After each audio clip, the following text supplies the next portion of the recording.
You may remember the name of Terri Schiavo.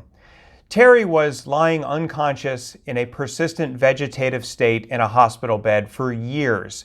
We're talking in the 90s and the early 2000s. She became a household name because her parents and her husband were fighting with each other. What were they fighting about? Was it money? No, they were fighting about what Terri wanted. The problem was Terri never told them what she wanted. And so there she was with very little hope of coming out of this persistent vegetative state, and nobody wanted to make the wrong decision that either cut her life short or kept her alive too long in a way that would expose her to consequences that she would never have wanted. Is this what you want in your future, many years from now, when your children are thinking for the first time about what you wanted when they're at the foot of your hospital bed?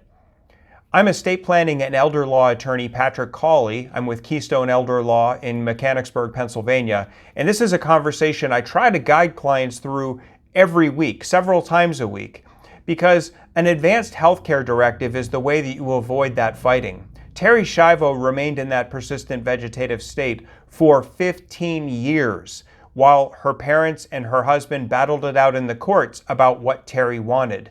There's simply no reason for that to happen because this is a very simple form of estate planning where you convey your wishes for what kind of medical treatment you will want at the end of your life if you have a terminal illness, if you have something that's going to end your life and you're not able to speak for yourself. So the document is pretty simple. It allows you to name certain people who will make decisions for you, and this is a legally enforceable document. The law says each one of us has the right to make decisions about what health care happens to our bodies. But what if you're unconscious? What if you're like Terri and you can't communicate what your wishes are? You can't say at what point the doctor should stop trying to prolong your life and simply treat for pain and keep you comfortable. Well, you're naming somebody who will make those decisions for you. The second thing you're doing is you are giving guidance to that decision maker. So the first part is called a healthcare power of attorney, and the second part is often called a living will. Together, they are an advanced healthcare directive.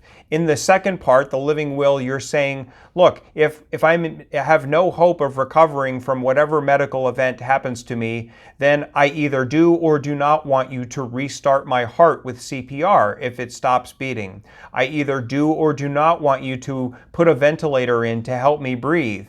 I either do or do not want all kinds of medical interventions that are intended to prolong life if I get to a certain stage and the physicians feel that they've tried everything and it's not working. These are really personal decisions, but they're decisions that you should convey to your family. You should tell them what your wishes are. And what I find out when I talk to clients is that everybody has a story. Everybody remembers when their spouse or their parent or their uncle or their friend was at the end of their life and they were, they had tubes connected to them and all kinds of things. And they decided based on those experiences what they want for themselves. An advanced healthcare directive allows you to tell the people closest to you what those opinions are that you have about the care you will want to receive.